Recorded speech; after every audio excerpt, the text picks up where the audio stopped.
بسم اللہ الرحمن الرحیم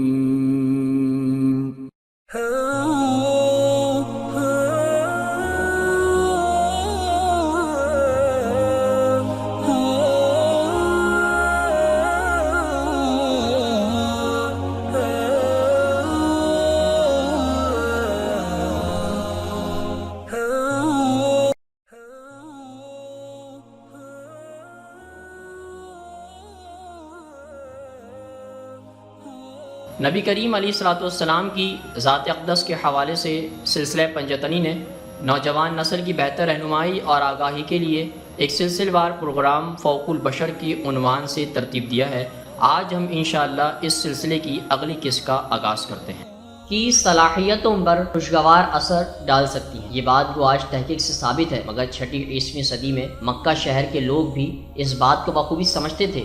مشہور تھا کہ بدو عورتوں کے دودھ میں تاثیر تھی، ان کے دودھ میں قوت حیات ہے۔ یہ صرف جسمانی نہیں بلکہ روحانی اور اخلاقی لحاظ سے بھی بچے پر مثبت اثرات مرتب کرتا ہے۔ حضرت آمنہ رضی اللہ تعالیٰ عنہ بھی اس بات پر یقین رکھتی تھیں، معاملے کو سمجھتی تھیں جیسے دوسرے لوگ۔ وہ بھی یہ مانتی تھیں کہ حلیمہ کی گود میں ایک بدو رضائی ماں کا دودھ نبی کریم علیہ الصلوۃ والسلام کی صحت اور طبیعت میں اصیل خصلتیں پیدا کرے گا۔ صحرا کا جوہر، صحرا کی روح، بدو قبائل کے بارے میں عام خیال یہ بھی تھا کہ یہ حجاز کے صحرائی اصیل عرب میں ہے۔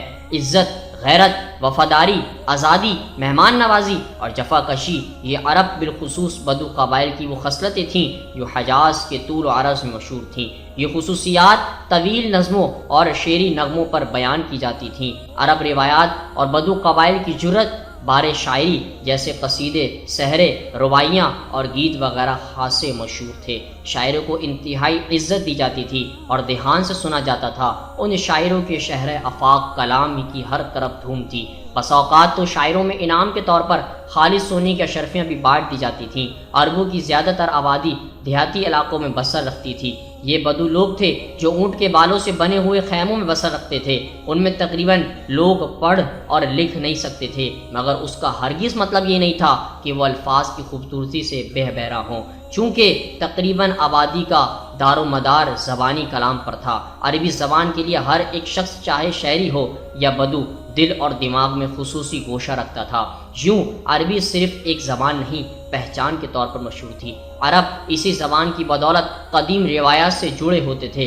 اسی طرح پڑھنے لکھنے کی سہولت نہ ہونے کے سبب لوگوں کو عربی زبان میں لکھی گئی یہ شاعری گویا حفظ تھی۔ بچوں کو روز رات لوریاں، داستانیں سنائی جاتی تھیں۔ انتہائی طویل نظمیں اور بحری لوگوں کو زبانی یاد ہوتی تھیں اور یہ سینہ بسینہ نسل در نسل منتقل ہوتی گئیں۔ شاعر محفلوں میں گزرے ہوئے زمانے کے نامور عرب قبائلوں کے قصیدے اور نوحے پڑھتے تھے جو وقت کے دائرے میں کئی گم ہو گئے تھے۔ ان کی یاد بہادروں کے نئے قصے گھڑے جاتے، اسی لیے شاعری کے ساتھ داستانیں بھی تھیں۔ عربوں کے جنگی کارناموں، فتوحات اور کمالات کے داستانیں جن میں بہادری اور قربانی کا ذکر رہتا خاصی مشہور تھیں۔ یہ داستانیں بھی زیادہ تر شعری اور روا عربی میں بیان کی جاتی اور اسی طرح یاد کی جاتی۔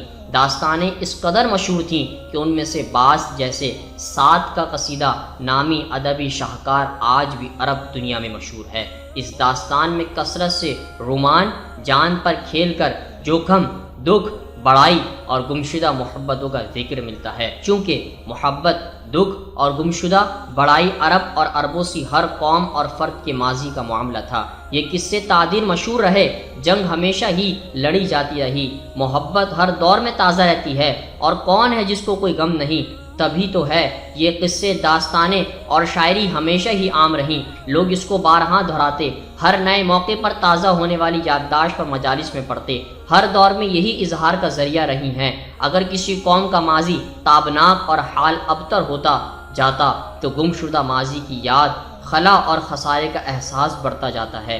عربوں کا حال بھی مختلف نہیں تھا، اسی لیے عرب معاشرے کے حافظے میں بیت چکے سہانے ماضی کی یہ داستانیں، شاعری اور موسیقی ہمیشہ کے لیے امر ہو گئی تھی۔ چھٹی صدی عیسوی میں جدید دور کے امین مکہ کی شرفا اور با اختیار طبقے کے نزدیک بدو قبائلی شاعری اور داستانیں اس حسرت کا اظہار تھیں جو وہ بننا چاہتے تھے۔ بدو کو بھی اس احساس تھا کہ شاعری وغیرہ میں جیسا بیان کیا جاتا ہے حقیقت حال میں وہ باقی نہیں رہے۔ یہ جوش اور ہیجان ماضی کی یاد پر استادہ تھا، گزرے ہوئے وقت کی چاہتی سرائی قبیلوں میں نفاست اور خالص عرب روایات کا ارمان رومان کی حد تک بڑھ چکا تھا۔ اس ہیجان کی وجہ یہ بھی تھی کہ اب ان کی روایات اور معاملات میں تجارت اور نفع نقصان کا کھوٹ شامل ہو چکا تھا۔